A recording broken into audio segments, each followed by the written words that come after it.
Hi friends, कैसे हैं आप सब। देहाती भोजपुरी लोकगीत चैनल पे आपका स्वागत है। मैं एक आज सोहर गीत गाने जा रही हूँ। गाना को ज्यादा से ज्यादा शेयर कीजिएगा और कमेंट कीजिएगा और सब्सक्राइब करना मत भूलिएगा और लाइक भी कीजिएगा। 12 दिन के बरहिया बरहियो न बीतेला हो, ए सासू साहेब मोरा करिले इशारा त हमके बोलाइले हो। ए सासू साहेब मोरा करिले इशारा त हमके बोलाइले हो। 12 दिन के बरहिया बरही यो न बीतेला हो, ए सासू साहेब मोरा करिले इशारा त हमके बोलाइले हो। मचिया बैठल तू सासू सरबे गुनवाया गरी बाड़ू हो, ए सासू पकड़ना हमरो होरिलावा साहेब के मनवा राखब सई यहाँ के मनवा राखब हो।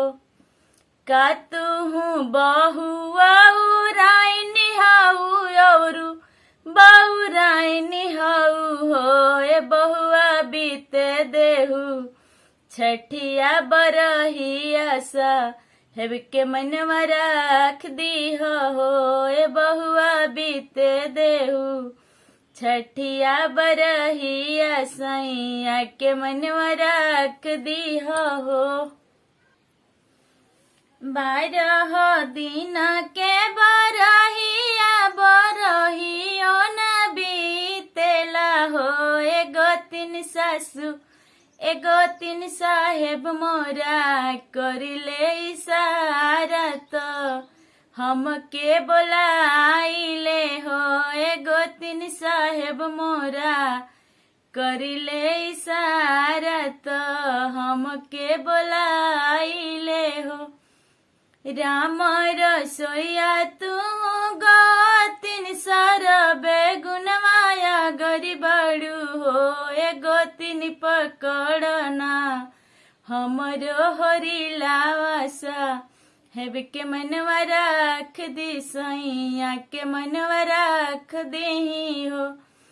का तू गोतिन राइनी हऊ औरू बहुराइनी हऊ हो, एगो तीन बीते देहू छठिया बरहिया सैया के मनवा राख दी हो। एगो तीन बीते देहू छठिया बरहिया सैया के मनवा राख दी हो।